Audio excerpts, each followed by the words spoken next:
ধরা যাক একটা মেয়েটা একটা ছেলের সঙ্গে গভীর প্রেম করেছে দীর্ঘদিন, এবং ছেলেটা সব দিক থেকে ভালো, অন্তত তাদের প্রেম করবার সময়। বিয়ের পর বাসর রাত থেকে মেয়েটা উপলব্ধি করতে পারলো যে ছেলেটার লক্ষ্য, উদ্দেশ্য, আচার আচরণ সম্পূর্ণ বিভিন্ন। ছেলেটা মেয়েকে আঘাত করে কথা বলে, মেয়ের পরিবারের যদি সেই অর্থে বিত্ত বৈভব থাকে সেদিকে তার আকর্ষণ। ঠিক বাসর রাতেই বোঝা যাবে সব এমনটা নয়, কিন্তু সেখান থেকে যাত্রা শুরু। এবং শারীরিক ভাবেও প্রয়োজনে অপ্রয়োজনে, এখানে অবশ্য প্রয়োজনের কোনো ব্যাপারই নেই, মেয়েটাকে নির্যাতন করে। তো এই মেয়েটা কতদিন তার ওই প্রেমিক বা স্বামীর সঙ্গে সম্পর্কটা স্বাভাবিকভাবে টিকিয়ে রাখতে পারে? আবার ধরা যাক একটা ছেলে একই রকম ভাবে একটা মেয়ের সঙ্গে গভীর প্রেমে আবদ্ধ, মেয়েটা সব দিক থেকে উদার, সব কথা মিষ্টি কথা, ছেলেটার স্বপ্ন, ছেলেটার আকাঙ্ক্ষা, ছেলেটার সমাজ পরিবার নিয়ে চিন্তা ভাবনা সবকিছুর সঙ্গে মেয়েটা একমত। এবং বিয়ের পর থেকেই বা প্রথম রাত থেকেই ছেলেটা বুঝতে শুরু করলো যে মেয়েটাকে সে যেরকম ভেবেছিল ঠিক সেরকম নয়। ছেলেটার যে কোনো কিছু স্বাধীনভাবে করবার চিন্তাতে মেয়েটা বাধা দিচ্ছে, ছেলেটার জীবনের দৃষ্টিভঙ্গির সঙ্গে মেয়েটার জীবনের দৃষ্টিভঙ্গি মেলে না, মেয়েটার চাহিদা অনেক বেশি যেটা পূরণ করবার সামর্থ্য হয়তো ছেলেটির নেই। মেয়েটা ছেলেটাকে একলা চলনীতিতে পরিচালিত করতে চায়, অর্থাৎ তার পরিবার, ভাই বোন, মা বাবা সেগুলোকে খুব একটা পছন্দ করে না বা আমলে নিতে চায় না। এই ছেলেটার জীবন কেমন হয়, বা এই ছেলেটা আসলে মেয়েটিকে শেষ পর্যন্ত কতটা মন থেকে ভালোবাসবে, তার সংসার জীবন যাপন করতে পারবে? এই কথাগুলো এই কারণে বললাম, ধরা যাক আমাদের 1971 সালের মহান মুক্তিযুদ্ধে বা মুক্তির সংগ্রামে তার আগে নেতা কর্মী সংগঠক তাদের যে ভূমিকা, কারো কারো ভূমিকা স্বাধীনোত্তর বাংলাদেশে অনেকখানি পাল্টে গেছে, বদলে গেছে। অনেকে দুর্নীতি পরায়ণ হয়েছেন, অনেকে জনগণের বিপক্ষে দাঁড়িয়েছেন, অনেকে ব্যক্তিগত লোভ লালসার উঠতে পারেননি। কিংবা ধরা যাক এই জুলাই আগস্টে, যদিও আমি বলি এটা একটা স্বতঃস্ফূর্ত আন্দোলন, বাংলাদেশের প্রতিটি নাগরিক ওই স্বৈর শাসকের দোসর যারা ছিলেন না, এমনকি দল করবার পরেও যারা অন্যায়গুলোকে মন থেকে মেনে নিতে পারেননি, প্রকাশ্য হয়তো কিছু বলেননি, তারা সহ সবাই এই আন্দোলন সংগ্রামে ছিলেন। নিঃসন্দেহে বৈষম্য বিরোধী ছাত্র আন্দোলন তারা সামনের সারিতে ছিল। ধাপে ধাপে ধাপে তারা একটা পর্যায়ে, একেবারে শেষ পর্যায়ে পর্যন্ত বলেছেন এটা শুধুই মাত্র কোটা বিরোধী আন্দোলন, এর কোন রাজনৈতিক রূপ আছে সেটা তারা বলেননি, অনেক কিছুই তারা বলেননি। কিন্তু শেষ পর্যায়ে আবু সাইদের মৃত্যুর পর দ্রুত ঘটনা বদলে যেতে থাকে, মানুষ রাস্তায় নামতে থাকে, সন্তান যখন রাস্তায় নেমে গেছে তখন মা বাবারা নেমেছে। এইভাবে সমাজের সকল স্তরে, সকল শ্রেণীর মানুষ রাস্তায় নেমেছে এবং সরকারটির পতন হয়েছে, সরকার প্রধান পালিয়ে দেশ ছেড়ে চলে গেছেন। সেই আন্দোলনের কৃতিত্ব সামনের সারিতে যে কয়েকজন ছাত্র নেতা ছিলেন তাদের মধ্যে কয়েকজন অনেক বেশি নিয়েছেন, সরকার পরিবর্তনের সঙ্গে সঙ্গে তারা ক্ষমতার অংশীদার হয়েছেন, এরপরে তারা রাজনৈতিক দল করবার উদ্যোগ নিয়েছেন। আগে তারা এই কথাগুলো বলেন, এটা বললে হয়তো তাদের কথা কেউ শুনতো না, তাদেরকে কেউ বিশ্বাসও করতো না যে তারাই সরকারে যাবেন, সরকার গঠন করবেন, তারাই রাজনৈতিক দল করবেন এবং তারাই বাংলাদেশের সকল ন্যারেটিভ ঠিক করবেন। মানুষ তাদের পেছনে যেত না। যাই হোক, এই ঘটনাটা ঘটেছে এবং এরপর এদের যখন আমরা বডি ল্যাঙ্গুয়েজ দেখি, এদের যখন মুখের ভাষা শুনি এবং যখন আমরা বুঝি, আমি নিজে সহ বাংলাদেশের প্রায় সকল মানুষ তাদেরকে শ্রদ্ধা করেছে, ভালোবেসেছে, স্নেহ করেছে, সম্মানের সর্বোচ্চ স্থানে রাখতে চেয়েছে। সেই মানুষগুলো যখন 8ই অগস্টের পর থেকে ক্রমাগত এই ছেলে মেয়েগুলোকে, বিশেষ করে ছেলেগুলোকে বদলে যেতে দেখেছে, সবাই নয়, কারণ ওই আন্দোলনে যারা সমন্বয় ছিলেন সবাই তাদের সঙ্গে দল করেননি, সবাই ক্ষমতার অংশীদার হননি।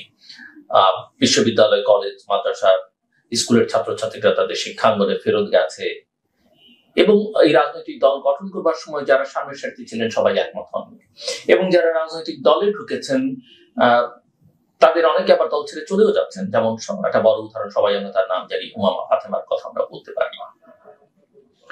তো এই যখন অবস্থা, এবং আমরা যখন লক্ষ্য করছি যে তারা সবকিছুতে ডিকটেট করবার চেষ্টা করছে, তাদের কথাই সবাইকে শুনতে হবে, বড় বড় রাজনৈতিক দলগুলোকে শুনতে হবে, তখন তো সংশয় জাগতেই পারে।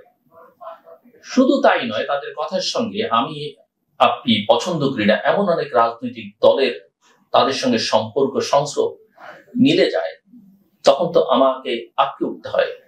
আমি যখন দেখি আমাদের মহান মুক্তিযুদ্ধ, বাংলাদেশের ইতিহাসে এর চেয়ে বড় গৌরবজনক অধ্যায় কিছু নেই।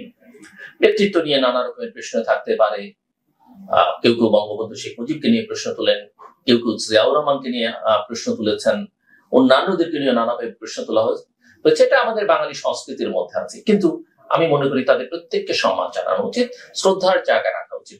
সবকিছু খুঁচিয়ে খুঁচিয়ে বের করবার দরকার নাই, তাতে পরিস্থিতি দুর্গন্ধময় হয়ে ওঠে। তো সেখান থেকে যদি আপনি বিবেচনা করেন, নিঃসন্দেহে জুলাইয়ের 2024 জুলাই অগস্ট অত্যন্ত গুরুত্বপূর্ণ অধ্যায় আমাদের। 1990ও কিন্তু কম গুরুত্বপূর্ণ ছিল না, তার বাইরেও গত 53-54 বছরে বহু সংগ্রাম বাংলাদেশের মানুষ করেছে। কিন্তু সবকিছুকে বা সব মিলিয়ে আপনি 1971 বাংলাদেশের জন্মের সঙ্গে তুলনা করতে পারেন না। ধরেন আমি একটা মানুষ, আমার যে বয়স, আমি নানা অধ্যায় পেরিয়েছি, আমি স্কুলে পড়েছি, কলেজে পড়েছি, ইউনিভার্সিটিতে পড়েছি, আমার একটা দীর্ঘ ক্যারিয়ার আছে। আপনাদের প্রত্যেকেরই হয়তো সেরকম আছে, প্রত্যেকটা মানুষের। সেখানে কিছু আমি ফলো করে প্রচার করতে পারি, কিছু আমি লুকিয়ে রাখতে পারি, আমি সবার কথা বলছি। কিন্তু জন্মকে কি অস্বীকার করতে পারা যায়? কেউ আমরা করি? ওই জন্ম না হলে বাকি কিছু তো হতো না, তাই না? এটা অত্যন্ত গুরুত্বপূর্ণ। এমনকি লক্ষ্য করলে দেখবেন, এই যে আমাদের যুদ্ধ শিশু যারা, নিশ্চয়ই বুঝতে পারেন যুদ্ধ শিশু কারা, যারা পাকিস্তানি হানাদারদের দ্বারা বাংলাদেশের যেসব নারীরা নির্যাতিত হয়েছেন, নিপীড়িত হচ্ছেন, তাদের গর্ভে ওদের যে সন্তান বা যৌথ যে সন্তান, সেই সন্তানদের অনেকে বিদেশিরা পালক হিসেবে নিয়ে গেছে, দেশের সঙ্গে তাদের কোনো সংযোগ নেই। কিন্তু যখন তারা জানতে পেরেছে, অনেকেই কিন্তু বাংলাদেশ দেখতে এসছেন, তাদের মায়ের ঠিকানা খুঁজতে এসছেন। কিংবা অনেক সন্তান, যে পালক দেখবেন, অনেক দরিদ্র মানুষের সন্তানকে অনেকে পালক হিসেবে নিয়ে যায়, বিদেশে নিয়ে যায়, এবং যে জীবন হয়তো সে কোনোদিনই যাপন করতে পারতো না, সেরকম একটা জীবন পায়। কিন্তু তারপরও যখন গিয়ে জানে যে এই বাবা মা তার আসল বাবা মা নয়, তার আসল বাবা মা আছে, তারা কিন্তু ওই ঠিকানা, ওই শিকড় খুঁজতে বেরিয়ে পড়ে। এটা হিউম্যান নেচার, খুবই স্বাভাবিক একটা ঘটনা।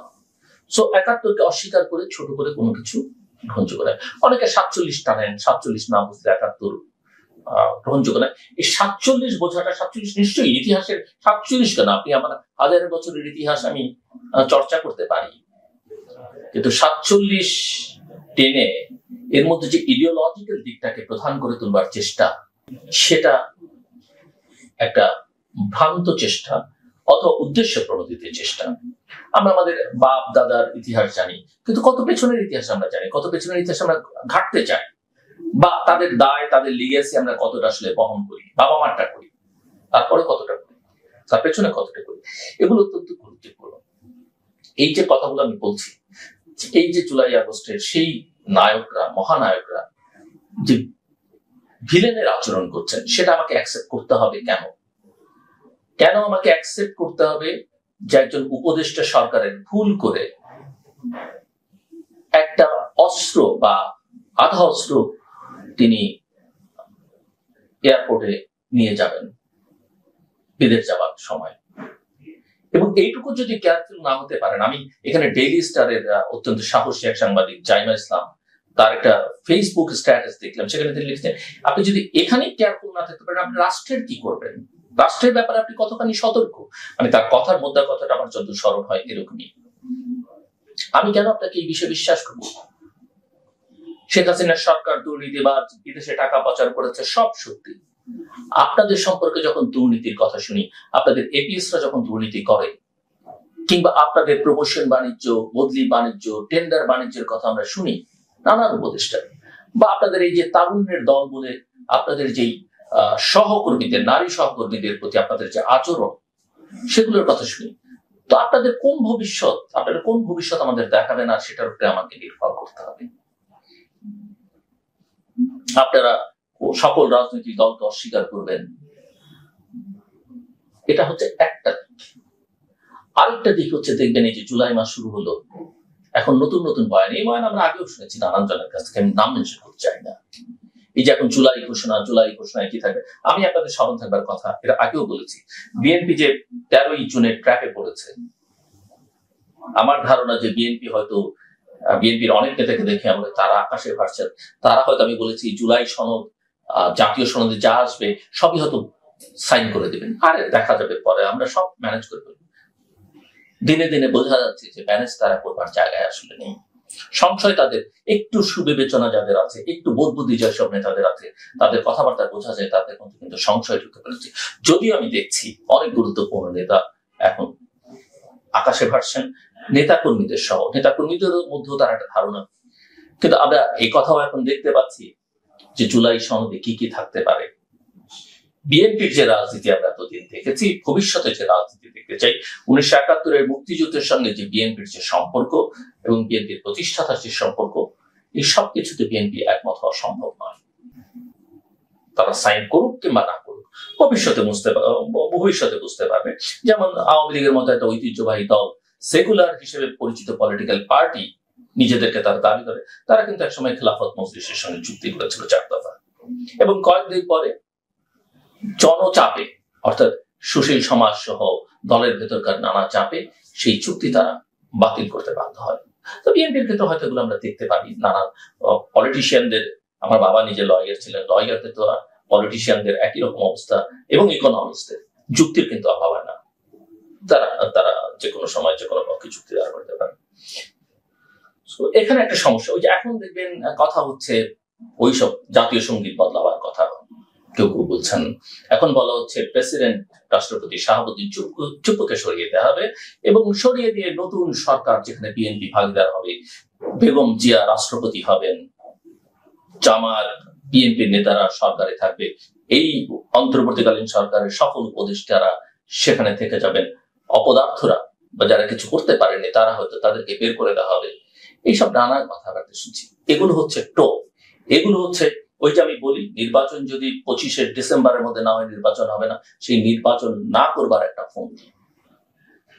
এর আগে আমরা কথাও শুনেছি যে প্রফেসর ইউনূস সরকার প্রধান হবেন, প্রধানমন্ত্রী তারেক রহমানকে উপপ্রধানমন্ত্রী করে সরকার গঠন করা হবে।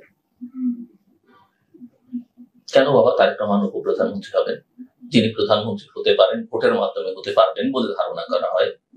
আর বেগম জিয়ার কি হওয়ার বাকি আছে? 3 বারের প্রধানমন্ত্রী, বিরোধী দলের নেতা ছিলেন, বাংলাদেশের এই মুহূর্তে সবচেয়ে সম্মানীয় রাজনীতি, শারীরিকভাবে অসুস্থ, অনেক নিপীড়ন নির্যাতন সহ্য করেছেন, সবচেয়ে সম্মানীয় রাজনীতি বাংলাদেশে এই মুহূর্তে তিনি। তাকে এই আশ্বাস বা এই টোপ দেওয়ার মানে কি? আমি শিওর তিনি এই টোপ গ্রহণ করবেন না। আমি শিওর অন্তত বিএনপির অন্য নেতারা যাই করুন, তারেক রহমান এখন পর্যন্ত তার গত কয়েক মাসের কথাবার্তা আমরা যা শুনেছি, তাতে এই টোপ তিনিও গিলবেন না। কিন্তু ইতিমধ্যেই বিএনপি একটা ফাঁদে পড়েছে। এই ফাঁদ থেকে সে নিজেকে কিভাবে উদ্ধার করবে আমি জানি না। তবে এটা মোটামুটি ভাবে স্পষ্ট, এই সরকারের সঙ্গে সংশ্লিষ্ট সামনে পেছনে যারা আছেন, তারা আসলে নির্বাচনটা চান না। তারা ক্ষমতায় থাকতে চান, তারা তাদের ইডিওলজিক্যাল দিকগুলোকে প্রতিষ্ঠিত করতে চান, বাংলাদেশের যে আইডেন্টিটি 53-54 বছরে দাঁড়িয়েছে, সেখান থেকে সরিয়ে একটা নতুন আইডেন্টিটি তারা বাংলাদেশকে দিতে চান। এবং আপনি যদি এর বিরোধিতা করেন, লাইক আমার মতো দ্রুত নির্বাচন চাই, না হলে কিছু হচ্ছে না, বা এই সরকারের সমালোচনা করেন, তখন আপনাকে বলা হবে আপনি স্বৈরাচারের দোষক, আপনি আওয়ামী লীগের কতটা বিরোধিতা করেছেন, আওয়ামী লীগের সময় কতটা নির্যাতিত হয়েছেন, কিচ্ছু যায় আসে না, সেই বিবেচনাই নাই। আপনি রয়্যাল এজেন্ট, ভারতের দালাল, আপনি কতটা ভারত বিরোধী কথা বললেন, লিখলেন, তথ্য প্রমাণাদি সবকিছু আপনার কাছে থাকবার পর আপনাকে এটা বলে দেওয়া হবে আপনি আমেরিকার দালাল, আপনি এর দালাল, আপনি সেনাবাহিনীর দালাল, আপনি জেনারেল ওয়াকারের দালাল।